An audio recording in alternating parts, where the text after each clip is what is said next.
자, 그럼 22번 문제, 주관식 문제 중에서는 가장 까다로웠던 문제 같이 살펴보도록 하겠습니다. 자, 이 문제에서도 역시 미분 가능성을 또 묻고 있어요.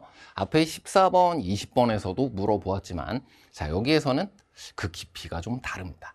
자, 수투에서 팔로워에서부터 가장 강조하던 게 뭐예요? 중요 개념들이 모두 P이면 Q이다, 사람이면 동물이다 꼴로 논리적으로 주어져 있기 때문에 수투 최고수는 고난도 문제를 만났을 때 이거 아닐까 먼저 시도를 하는 것보다 제일 먼저 이 논리적인 개념들을 이용해서 좁혀가는 거라 그랬어요. P이면 Q이다, 그러니까 이럴 수밖에 없다. 반대로 사람이면 동물이다, 그러니까 이럴 수밖에 없다. 반대의 것은 뭐예요? 동물이 아닌 것은 사람이 아닐 수밖에 없다. 그러니까 이 또한 이거일 수밖에 없다라는 것을 최대한 찾아내놓고 좁혀놓고 들어가는 거예요. 자, 그걸 뭘 가지고 하면 좋을지 가나 조건에 이미 적혀 있기 때문에 바로 시작해 보도록 하겠습니다. 자, 사람이면 동물이다 마찬가지로 우리가 하나의 독립학습 목표로 공부하고 있는 것이 미분 가능하면 연속이다 예요. 기하적으로든 논리적으로든 이걸 설명해 두는 것은 그거 나름대로 여러분이 복습해 두어야 될 내용이고요. 자, 이것을 우리가 이미 숨 쉬듯이 이용을 하고 있거든. 그런 것을 물어보는 것이 수능시험에서 가장 멋진 수투 추론 문제입니다. 우리가 숨 쉬듯이 늘 하던 거에 대해서 그 개념적 베이스가 뭐였는지 알고 있니? 하고 묻는 거예요. 우리 미분 가능성 문제 x=a에서 미분 가능하도록 해라. 그럼 주로 뭐 해요? 일단 함수값이 같다 먼저 살피는데 그게 뭐지? 연속인 걸 먼저 찾는 거야. 나 미분 가능 찾으라고 했는데 왜 연속부터 찾고 있지? 미분 가능한 함수는 다 연속인 함수야. 연속이라고 다 미분 가능하다고 말할 수는 없지만 미분 가능하면 모두 연속이니까 이건 x예요. 일단 연속인 거 찾아두면 그 안에서 미분 가능한 거 찾으면 좀 더 쉽지 않을까? 동물 안에서 사람을 찾는다라는 것을 우리가 숨쉬듯이 이미 기본 예제에서부터 이용을 하고 있다는 거예요. 자, 문제의 시작 지점은 바로 여기입니다. 이 전체 집합이 있고요. 지금 주어져 있는 G라는 함수에 대해서 가조건, 불연속이라 그랬어. 자, 가조건을 만족시키는 녀석을 지금 빨간색으로 표현해 보면은 T=알파에서 한 군데에서만 불연속이라 그랬잖아. 그러니까 여기 알파. 불연속인 건 여기에 있는 거예요. 자, 근데 나조건에서는 지금 미분 가능하지 않은 점은 두 개가 있다 그랬거든. 이 바깥에는 두 개가 있다 그랬어요. 이걸 파란색으로 표현해 보면 나조건을 만족시키는 T=알파가 있고 그건 불연속이라서 미분 불가인 거야. 그럼 T=베타라고 하나 더 있어야 되는데 그 녀석은 여기에 있겠네 라는 것을 밝히는 것이 이 문제에서 제일 중요한 핵심이었습니다. 자, 이게 헷갈리면 나 미분 가능과 연속성 사이의 관계라는 제일 중요한 학습 목표 중 하나를 제대로 이용하지 못하는 거야. 최근 강의에서 여러 차례 얘기했었습니다. 극한, 연속, 미분 가능성 등이 문제에서 주어지면 제일 먼저 이용하는 거다. 책에서의 순서를 놓고 보았을 때 함수의 그래프의 개형이고 뭐고 다 이것보다 뒤에 있잖아요. 자, 그래서 시험장에서 어디서부터 시작해야 될지 막막하다, 중요 지점이 어디인지를 알 수 없다, 이 미분 가능성과 불연속에 대한 후보 지점을 내가 찾기가 어렵다라고 했을 때 제일 먼저 이용하는 거, 극한, 연속, 미분 가능성에 대한 기본 개념을 이용한 지금과 같은 논리적인, 연역적인 접근입니다. 좁혀가는 거예요. 자, 조금 어려웠을 수 있으니까 한 번만 뒤집어서 다시 살펴보겠습니다. 자, 사람이면 동물이다. 대우라고 하는 건데 사람이면 동물이다가 언제나 참이다라고 한다면 동물이 아니면 사람이 아니다라고 말할 수도 있지. 불연속이면 자연스럽게 미분 불가다라는 것 또한 여기서 이용을 한 거예요. P이면 Q이다가 만족되려면 진리집합의 포함관계가 P가 Q에 포함되는 건데 P이면 Q이다가 만족된다라는 것을 알고 있으면 not Q이면 not P이다가 만족된다. 이 반대의 여집합에 대한 포함관계는 이와 같아진다는 거예요. 불연속이면 볼 것도 없어. 우리가 숨 쉬듯이 그걸 이용한다고요. 미분 가능성을 찾기 위해서 연속인 걸 먼저 찾는 건, 불연속인 건 자연히 미분 불가이기 때문에 걘 제외해버리고 일단 연속인 거, 동물 안에서 미분 가능한 사람을 찾는 거라고요. 그래서 불연속이면 자연스레 미분 불가가 될 수밖에 없다라고 지금과 같이 반대로 뒤집어서 표현을 해볼 수도 있고요. 자, 이렇게 되었을 때는 더욱 쉽지. 가조건을 만족시키는, 여기 있다 이거. 가조건을 만족시키는 하나밖에 없다 그랬는데 나조건을 만족시키는 두 개 있다 그랬단 말이야. 아, 여기에 베타가 있는 거구나.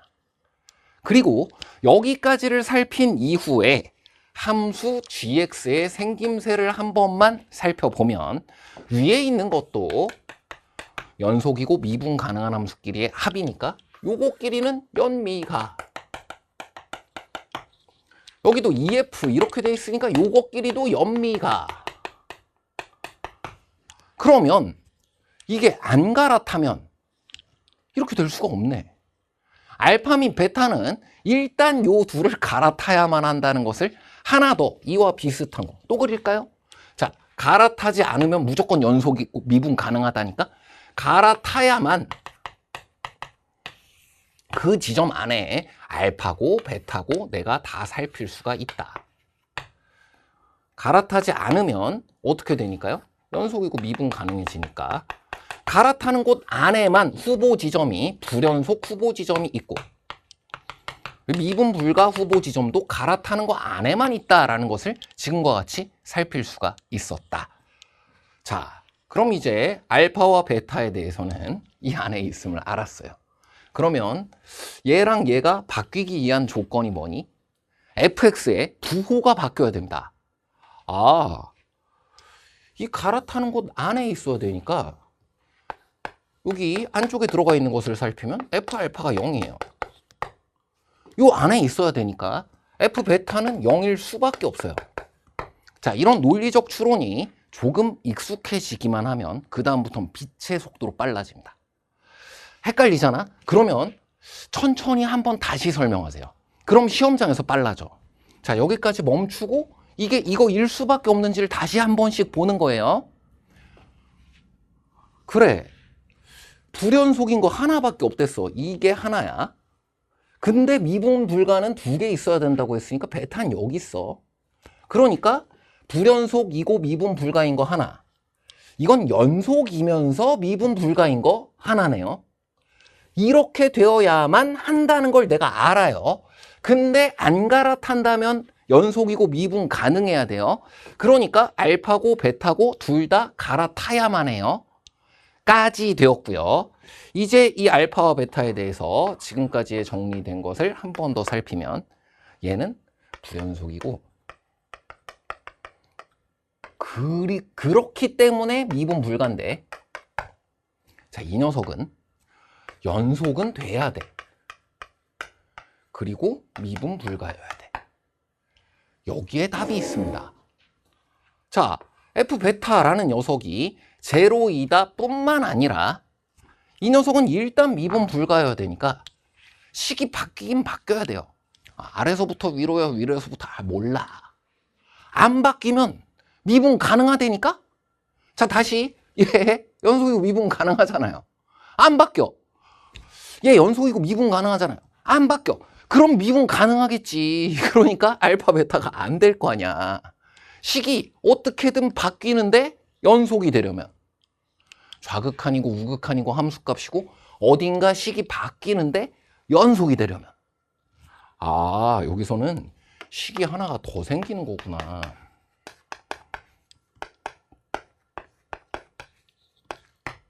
f 베타가 제로이기 때문에 베타 이퀄 0입니다. 내가 0이라는 거야. 내가 0이라는 거야. 근데 미분 가능하긴 또 해야 돼. 미분 가능하긴 또 해야 돼. 그래서 이 상황을 놓고 보았을 때 f 베타는 0이고 미분 불가이기는 해야 돼. 미분 불가이긴 해야 돼. 연속이고 미분 가능하진 않아야 돼. 자, 그럼 이제 fx라는 3차 함수에 대해 fx x라는 녀석을 지금 하나의 인수로 가지고, 그리고 알파라는 녀석을 하나의 인수로 가지고, 그리고 나머지 하나의 실근만 이제 결정하면 되는 상황인데, 자, 알파랑 베타가 다르니까 알파 0이 아닐 거잖아요. 그럼 이제 나머지 하나의 인수를 가져야만 됩니다. 허그는 지 혼자 생길 수가 없고 반드시 쌍으로 생겨야 되기 때문에 나머지 하나의 실근이 지금과 같이 존재해요. 자, 여기서 제일 쉬운 거, 만약에 네가 뭐가 아니면, 만약에 네가 0도 알파도 아니라서 서로 다른 세 실근이 된다면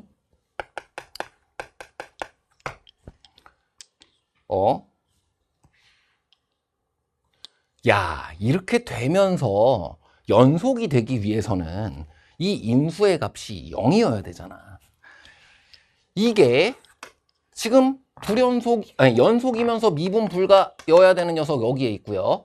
여기는 아예 불연속이어야 되는 녀석 여기에 있는데, 이게 만약에 독립적인 다른 인수라고 한다면 얘가 일단 연속이 되어주기 위해서는 K 자체가 0이 되어야 한다라고 되어서 이게 나머지 하나의 인수를 더 가지게 되는 상황은 아니다.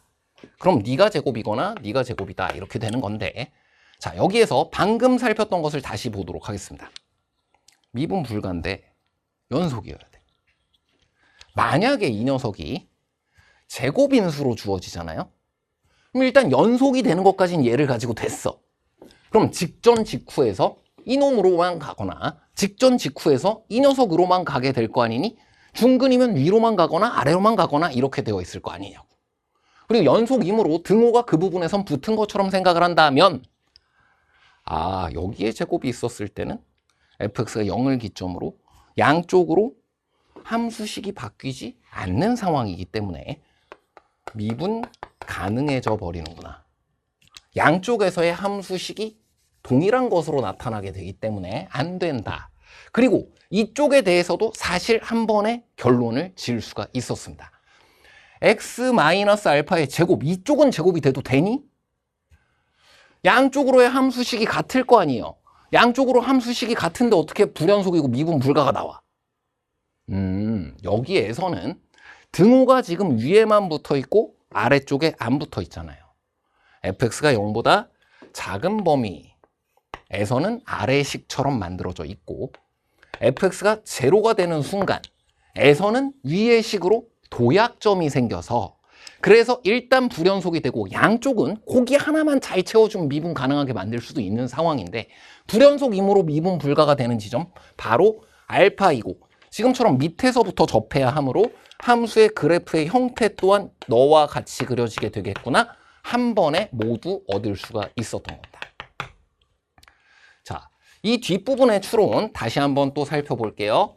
자, 일단 알파와 베타 두 개 이외에는 우리 나머지는 모두 다 불연속 그리고 미분 불가점 이런 것들이 생기면 안 되기 때문에 지금 x 베타였어요. 그리고 x 마이너스 알파 이 두 개의 인수 이외에 다른 인수가 생겼을 시에는 또 다른 뭔가의 불연속 지점이나 미분 불가점이 생길 수가 없기 때문에 그런 지점이 만들어지려면 무엇이었어야 한다? 제로를 인수로 가지는 부분이었어야 한다. 그래서 별도의 다른 실근이 존재할 수 없음을 밝혔고요. 이쪽이 제곱이 되었을 시에는 연속이라는 것을 알고 있기 때문에 아까 다 밝혀놓은 상황이기 때문에 연속일 시에는 좌미분계수, 우미분계수가 한쪽식으로 주어지게 되면 그럼 미분 가능해져. 근데 연속이면서 미분 불가여야 됐기 때문에 왼쪽 오른쪽에서 너희 둘을 갈아타야만 하는 상황이었기 때문에 부호가 지금과 같이 바뀌어야만 한다.